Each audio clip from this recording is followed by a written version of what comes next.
Shalom, querido, shalom, Shabbat shalom. Que você tenha um sábado de descanso, de renovo. Que nesse Shabbat você seja realinhado, reposicionado. Que o Senhor traga cura, que o Senhor traga descanso para sua alma. Que você seja levado nessa dimensão, onde o Pai cuida de todas as coisas na sua vida. Amém? Hoje a gente vai fazer um vídeo. Esse vídeo é para falar um pouquinho acerca, para encerrar, né? Falando um pouquinho acerca do Purim. Eu queria ter feito mais vídeos, mas eu fiquei com a garganta infeccionada, daí ficou bem difícil de gravar. Mas como o Purim já é agora, né, nesses próximos dias, então eu decidi fazer um vídeo. E a gente vai falar um pouquinho sobre a dimensão do reino hoje. Porque, queridos, a gente olha, né, muitas vezes a gente entra nas festas, né, falando acerca somente da festa, e celebrando e não vê o significado que tem por trás daquela festa, ou não estuda para saber o que aconteceu, né, não olha detalhes. E quando a gente olha para o livro de Esther, a gente vê uma família que se posicionou pelo seu povo. Vamos lá. O povo, o pessoal de Assuero, do rei, eles não sabiam de que esse decreto do rei iria matar a rainha. E a rainha estava lá guardada, né? Ela estava juntamente com o rei, ela era a esposa. Ela poderia ter pego, queridos, o seu primo, né, o seu tio, colocado lá dentro do palácio e pronto. A gente está bem aqui, a gente está guardado aqui, a gente está protegido. E agora, cada um por si. Mas não. Purim aconteceu porque uma família, né? Na verdade, a gente fala tanto acerca de Esther, mas foi Mardoqueu, né? Quem iniciou isso, quem sentiu esse comissionamento, esse chamamento para proteger o povo. Mas que essa família se posicionou para defender um povo. Esther arriscou a sua vida para defender um povo. Ela não olhou para a sua vida. E eu quero trazer isso, queridos, como igreja. Né? Nós falamos tanto que nós somos o corpo de Cristo. Porém, a gente vive dentro da nossa família. A gente não vive muito o corpo. Né? A gente não se preocupa muito com as outras igrejas. A gente intercede pouquíssimos. Eu acabei de ver um videozinho no Instagram de uma pessoa que eu nem sei quem que é, mas o título do vídeo me chamou a atenção, que era assim, as 10 maiores igrejas do Brasil. Né? E foi colocando ali 10ª, 9ª, tal. Não vou lembrar a sequência agora e também não é o propósito. E eu fiquei pensando nisso, sabe? Pensando que nós não nos alegramos. Poxa, uau! Queridos, na verdade, o primeiro lugar é a Assembleia de Deus. Não lembro a quantidade de membros do Brasil. Mas a gente não pensa assim, poxa, que top. A gente faz parte disso. A Assembleia tem uma função no corpo, eu tenho outra, mas eu tô ligada a ela. Que top isso. Né? O IBGE fez esse levantamento.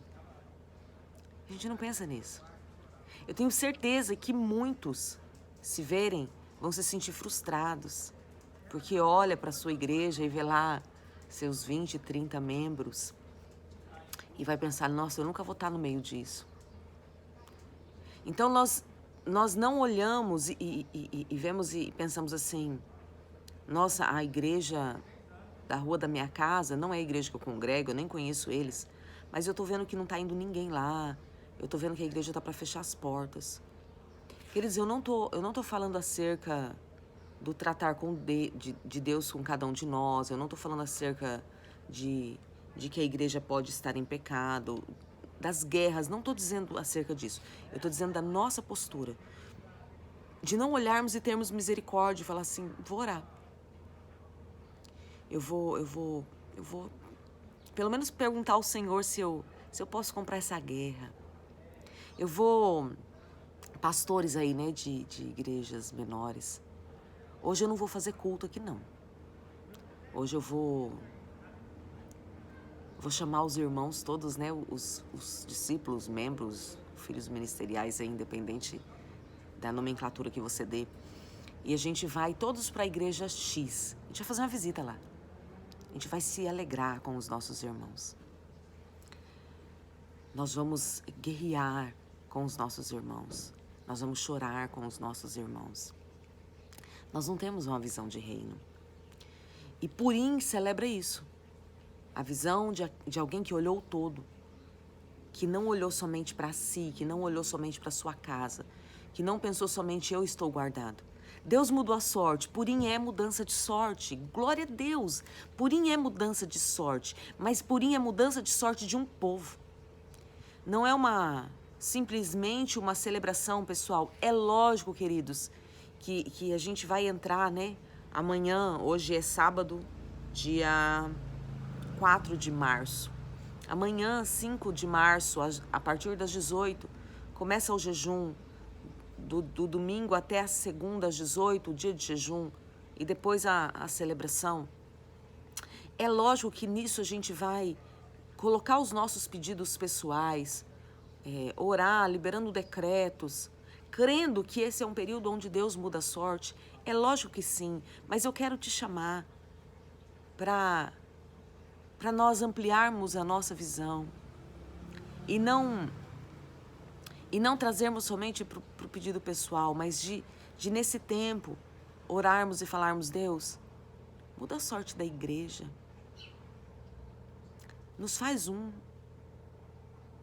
Ainda que a gente vai ter nossas diferenças, nossas divergências, nossas diferenças teológicas, mas nos faz amar. Nos faz amar o que o Senhor ama. O Senhor ama a igreja. O Senhor ama esse povo. Sabe esse povo que a gente critica? Né? Que a gente critica a igreja. O Senhor ama esse povo. Me ensina a amar. Sabe? Queridos, quando... Eu até falei acerca disso ontem aqui no Shabbat. Quando Jesus está dando os últimos alinhamentos, né? Falando em alinhamento, semana que vem, em nome de Jesus, eu quero fazer uma live sobre alinhamento. A gente falar um pouquinho sobre isso. Mas quando Jesus estava ali nos últimos momentos, né? Trazendo esses últimos alinhamentos para os apóstolos, né? Para os 12 ali, para os 11, né? Antes dele subir, uma das coisas que Jesus colocou, consertando entre ele e Pedro, foi: Pedro, você me ama? E a direção de Jesus é: então, a sua prova de amor a mim não é a sua vida pessoal. Você demonstra que me ama quando você apacenta o meu povo. Apacentar, queridos. Sabe, o que é apacentar? Eu quero que você invista um tempinho hoje, ou esses dias agora, sobre olhar sobre o apacentar. O apacentar é ir atrás, né? O pastor, ele conta as ovelhas. Ele conta 1, 2, 3, opa, tá faltando aqui. Vou atrás dela. Eu não estou dizendo do pastor ser dependente das ovelhas, eu estou falando do cuidado. O pastor apara a lã, o pastor cura as feridas. E o pastor, se ele vê um rebanho que não é dele, mas esse rebanho está com um problema, ele vai tentar de alguma forma ajudar. Você já viu sitiantes, às vezes conversando, e um falando: olha, faz isso. Eu lembro quando a gente morava no sítio. Morei no sítio, queridos. Eu lembro, a gente era novo, né? A gente veio de São Paulo para Rondônia e a gente era os caipiras da cidade. Essa semana meu irmão estava aqui na cidade, minha mãe, e a gente estava na casa do meu outro irmão conversando e rindo das bobeiras que a gente fazia por ser da cidade, sabe? Mas eu lembro que daí eles iam conversar com os outros sitiantes, né? Porque a gente era novo nisso. E eu lembro de uma vez que deu uns problemas na galinha lá. As galinhas ficou chororô, as penas, um negócio esquisito lá. E alguém falou pra minha mãe assim, um outro sitiante, né? Falou pra minha mãe assim, coloca criolina na água. Talvez você da cidade nem sabe o que é criolina, eu também não vou explicar. Mas é um negócio de sítio. Um produto, um líquido, sabe? Uma latinha. Bom, na época era numa latinha, né? Isso tem tantos anos. Coloca criolina na água. Que a criolina vai matar essas bactérias, esses negócios tá dando, essas pestes aí na galinha. E realmente deu certo. Porque daí não precisava ficar dando remédio galinha por galinha, né? Colocava lá no bebedouro, elas iam lá, bebia e todo mundo ficava curado. E daí, assim, minha mãe sabia que ela não tinha aquela informação e ela foi lá e fez. Então, aquele sitiante, ele não estava preocupado somente com o sítio dele, com as galinhas dele. Ele estava preocupado que tinha um vizinho lá que estava com problema. A visão do reino. Pastor, você que está aqui assistindo, que você é pastor, né? Profeta, apóstolo, sei lá. Você tem informações que pode ajudar a resolver o problema de outra igreja. E a gente hoje está tão no nosso mundinho, sabe? Eu não vou me meter, isso não é da minha conta. Queridos, tudo que está relacionado ao reino de Deus é da nossa conta. Nós somos chamados para isso. Nós somos chamados para o reino de Deus. Então nós precisamos enxergar o reino. Sabe, quando a gente vê um pastor caindo, a gente não pode se alegrar, ou não pode ser um motivo para sair falando. Eu sabia. Eu sabia que ali tinha alguma coisa errada. Não, queridos. Eu me lembro de, há uns 2 anos atrás, uma jovem que foi da minha célula, lá atrás, ela me procurou e estava com um problema na igreja que ela estava congregando, né? E o pastor havia caído em adultério. E sim, queridos, ele tem que ser consertado. Ele tem que ser corrigido, sim. Isso também é amor. Mas daí ela começou a falar, né? Porque o fulano falou isso, porque o Beltrano falou aquilo. E eu falei pra ela assim, eu só quero saber quem é que vai lá estender a mão pra ajudar ele a se levantar. Então, assim, queridos, a gente precisa voltar a chorar pela igreja, sabe? Purim celebra a mudança de sorte de um povo. E a gente precisa começar a chorar pela igreja. Sabe? Olhar quando uma igreja não está bem, que caiu, que está em pecado. Falar, Senhor, tem misericórdia. Senhor, que o Senhor trate, mas que eles não se percam. Que o juízo venha do Senhor, que não venha da gente. É lógico, queridos, que a gente... Eu não estou dizendo isso para você ser uma pessoa passiva, porque dentro do seu ministério local você tem que julgar o pecado, sim. Tem que corrigir, sim. Tem que colocar de banco, sim. Não estou dizendo acerca disso. Eu estou dizendo que nós precisamos voltar a chorar com os que choram e nos alegrar com aqueles que se alegram. De ver aquela igreja que está em destaque na cidade e olhar e pensar, eles não são meus concorrentes. Que bom que alguém está crescendo na cidade. Mas as minhas ovelhas estão indo para lá, queridos. Tranquilize o coração. Primeiro, todas as ovelhas são do Senhor. Segundo, se alguns estão indo só por causa da empolgação, porque é a igreja do momento, eles vão voltar. Mas terceiro, pode ser que teve pessoas que teve ali com você só por um tempo, não era para estar com você. Está sendo levado para outro canto.